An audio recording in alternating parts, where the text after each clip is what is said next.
Welcome to Challenge 7 for the Snake Project. In this challenge, we're going to be making um, random squares appear in random places. So for the Snake Project, you're going to want to make food appear randomly on your canvas, but it has to have the right, basically the right spots. Okay, so um, here is your code that you have for challenge 7, the code that we're going to give you. There's a random color generator, there's a paint cell function that all you have to do is pass in the object, and then basically your paint loop that's going to call create new food every 1 millisecond. Alright, so that's going to happen really fast. Okay, so we have a cell width of 50. This is just painting the background, and this is where you're going to add your code. What you're going to want to do is you're going to want to make a variable. You can call it food, you can call it square, whatever you want. Alright, and you are going to make an object.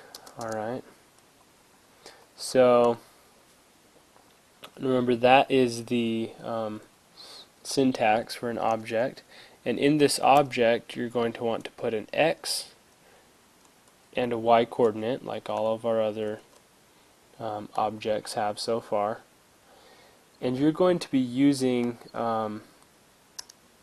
some commands. You're going to want to figure out how to put an x and a y coordinate that is on this canvas. Okay, and we're going to be using the same idea as cell width right here. Right, we have the cell width, and all you have to do is change the x and y coordinate of those cells.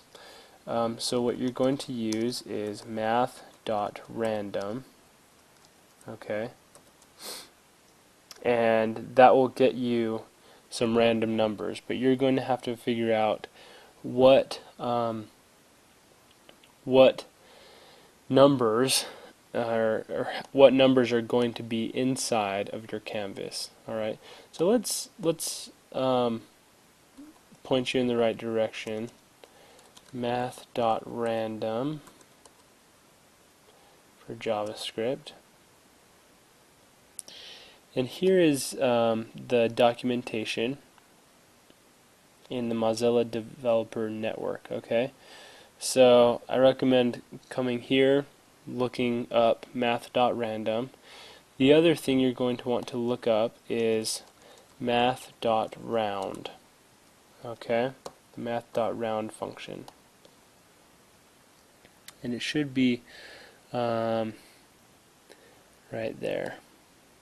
Okay, so this will make sure you get a whole number, so you're not getting all these random numbers with decimals and everything.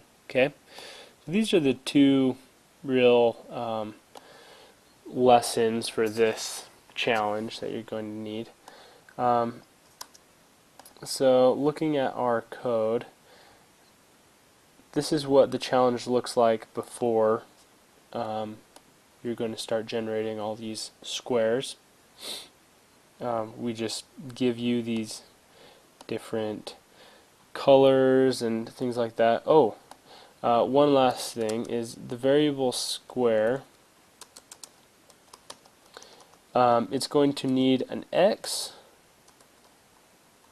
a y, and I also made a color variable. So to do that, all you're going to have to do is call this function getRandomColor.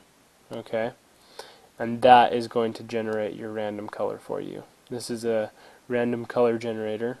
You can see right here that this is a similar this is where we have math.random working, and instead of using math.floor, you'll just use math.round. Okay, so those are a few notes, and then all you have to do is paint your cell. So pass